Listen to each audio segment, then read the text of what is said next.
ஆலயம்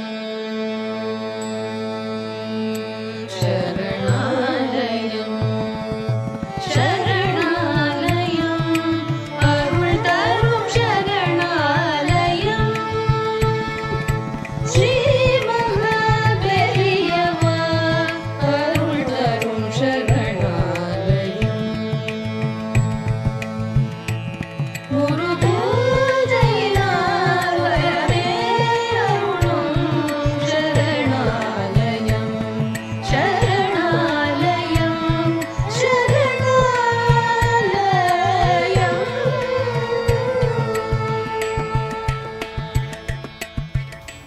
ஓம் கங் கணபதியே நமக. ஓம் நமோ பகவதே காஞ்சி காமகோடி சந்திரசேகரேந்திராய நமோ நமக. நான் உங்கள் விஜயா வெங்கடேசன். மகாபெரிவாளுடைய பொற்பாத கமலங்களுக்கு கோடானு கோடி நமஸ்காரங்கள். சரணாலய சத்குருவாம் ஜிஆர் மாமாவுடைய பாதங்களுக்கு அனந்த கோடி வந்தனங்கள். இன்றைய காணொளியை நம்முடன் பகிர்ந்து கொள்ள இருக்கும் சகோதரி திருமதி உஷாராமன் என்பவர். இவர் ரொம்ப அழகா தெளிவா ரொம்ப இயற்கையா மனசுல தோன்றத இயல்பா எடுத்து சொல்லியிருக்காரு. இவர் மகாபெரிவாளோட பல குரு பூஜை எக்ஸ்பீரியன்ஸஸை டிவோட்டிகள் சொல்றத டெய்லி கேட்கறது இவரோட வழக்கம். அந்த மாதிரி இவர் பார்த்துட்டு இருக்கிறப்போ ஒரு நாள் ஜிஆர் மாமாவுடைய பிளாகுக்கு போய் அவருடைய எக்ஸ்பீரியன்சஸ் வித் மகாபெரிவா இதெல்லாம் படிக்க நேர்ந்தது. அதன் மூலமாக தான் குரு பூஜை பண்ணணும்னு ஒரு உத்வேகமே ஒரு இன்ஸ்பிரேஷன் வந்தது அப்படின்னு ரொம்ப அழகாக சொல்கிறார். ஒத்தொத்தருக்கு ஒரு வீடியோ இன்ஸ்பிரேஷனாக இருக்கும். ஜிஆர் மாமாவுடைய பிளாக் தான் இவருடைய குரு பூஜை பண்ணுறதுக்கு அப்ளிகேஷன் போட்டதுக்கான இன்ஸ்பிரேஷன் அப்படின்னு ரொம்ப அழகாக எடுத்து சொல்லியிருக்காரு.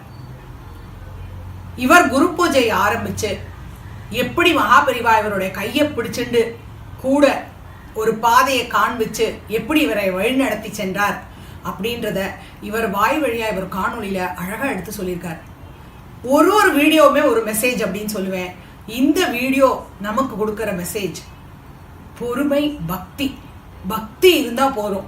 பக்தியை முன்னாடி வச்சுட்டு நம்ம வேண்டிக்கிறத பின்னாடி வச்சோம்னா கட்டாயம் மகாபெரிவா எல்லாத்தையும் முடிச்சு கொடுத்துருவார். அவருக்கு தெரியும் என்ன நடக்க போகிறது, இனி என்ன நடக்க போகிறது, இவா என்ன கேட்க போறான்றது அவருக்கு தெரியும்.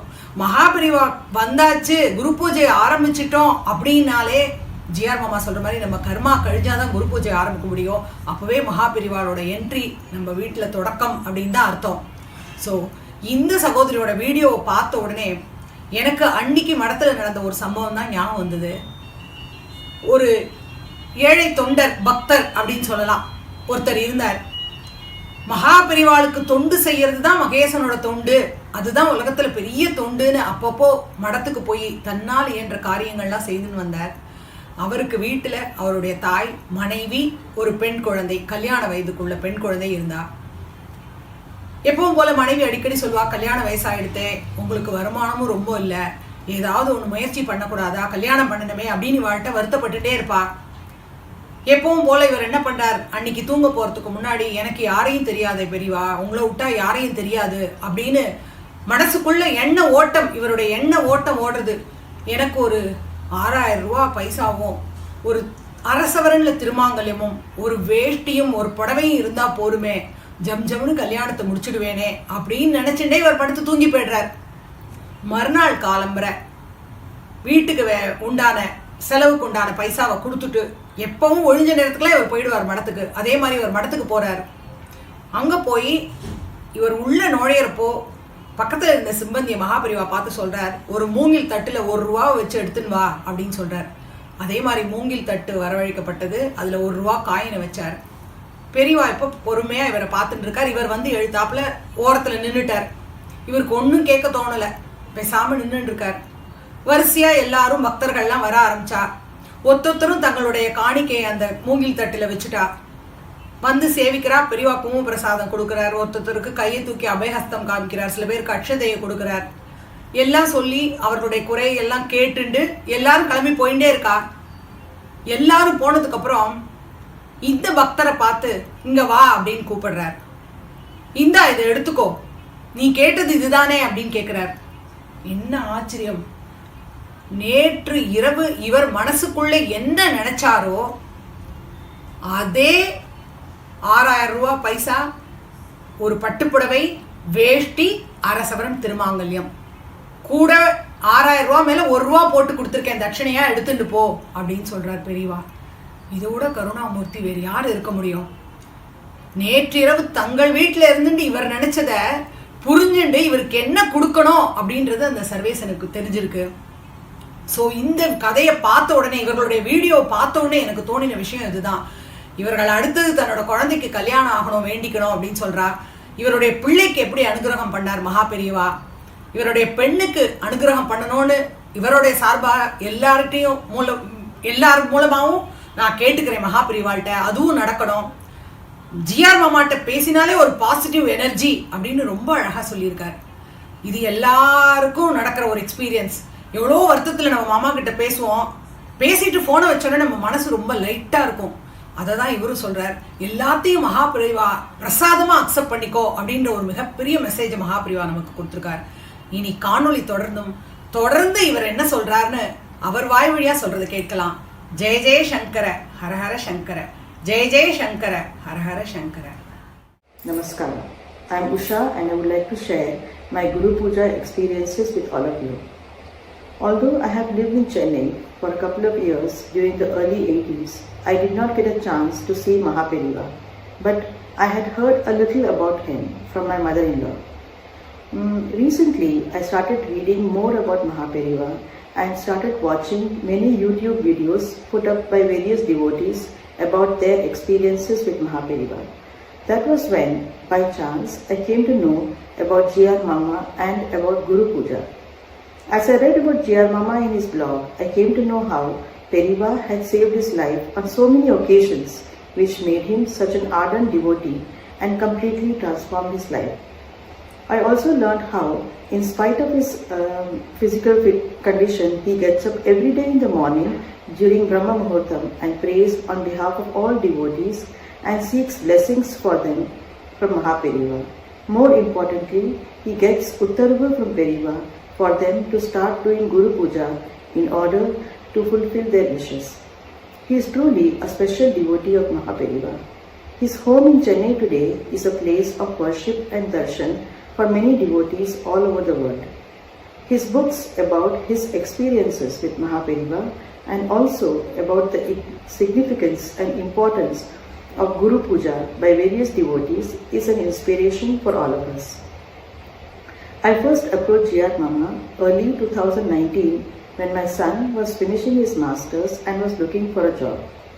I started doing Guru Puja as soon as I got Uttaravu from Periyava. Whenever there were setbacks, G.R. Mama would tell me to be patient and have complete faith. Finally, when my son landed with a job, I still remember what G.R. Mama told me back then. He said, "This is Periyava's prasadam, ask him to accept it and Periyava will take care of his future." I am now doing Guru Puja for my daughter's marriage. I have already finished 2 rounds of Guru Puja, which is 9 weeks plus 9 weeks. And G.R. Mama has asked me to continue doing it. G.R. Mama has often told me, "Don't worry, Naan un ponnukaha vendikren." And when I hear those kind words, I feel truly blessed. Whenever I would get anxious and I would ask G.R. Mama as to why I was not seeing immediate results, G.R. Mama would explain to me that the very fact that I got Uttaravu from Periyava to do Guru Puja meant that Periyava had already entered our lives and that he had already started blessing us. One thing that I have realized after doing Guru Puja is that I have come within the protective umbrella or the kavacham of Mahaperiyava and that he will take care of everything. I was recently fortunate to meet and talk to G.R. Mama at Sharnalaya in Chennai. His kind words and assurance made me feel truly blessed. I always had this regret that although Mahaperiyava lived for 100 years, I did not get a chance to see him. Whenever I would hear stories about how devotees went to him on all Pradosham days or with even the smallest problem in the family and go back with a feeling of fulfillment and a sense that the burden of their problems had been lightened, I would feel as though I had lost a golden chance. But that day at Sharnalaya, When GR Mama spoke to me, I felt as though Periva was talking to me through GR Mama. I left Charnaliya that day with a very positive feeling in my mind and heart, and I was confident that Periva will soon answer all my prayers. Thank you, GR Mama, for praying for my family and for the family of so many devotees all over the world. I pray to Periva to keep him in the best of health, because it is through him that most of us are able to connect with Mahaperiyava.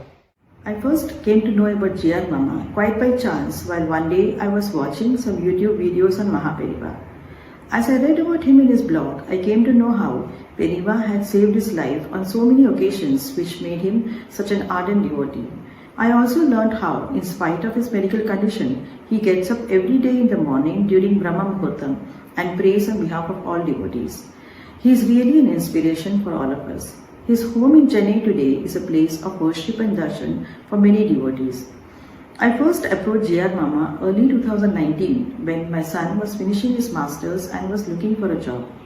I started doing Guru Pooja as soon as I got Uttarbu from Periva. Whenever there were setbacks, GR Mama would tell me to be patient and have complete faith.